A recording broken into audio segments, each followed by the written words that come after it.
আমাদের বাড়িতে যারই জন্মদিন হোক না কেন, আর আমার বিবাহবার্ষিক বা আমার দেওরের বিবাহবার্ষিক, তাতে কেক টেক কাটা হয়, খাওয়া দাওয়া হয়। যথারীতি আমার জন্মদিনেও তাই হয়েছে।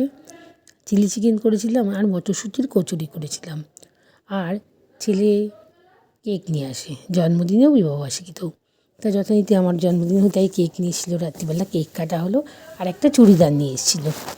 আর আমার শাশুড়ি মা বললো যে চুড়িদারটা তো আগে দিতে পারতি, তাহলে কেক কাটা দিত, পরে কেকটা কাটতো।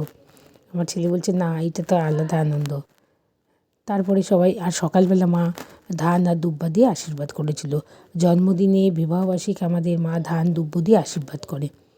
তারপরে কেক কাটা হলো, সবাই মিলে কেক খাওয়া হলো।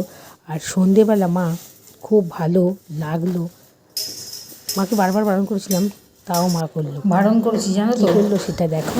বারণ করেছি যে করতে হবে না, সেই ছেলেকে দিয়ে লুকিয়ে লুকিয়ে দুধ নিয়েছে, তারপরে যে পায়েস করছে নিয়ে যায়। এটা কিন্তু আমার পরম পাওয়া, একদম সত্যি কথা।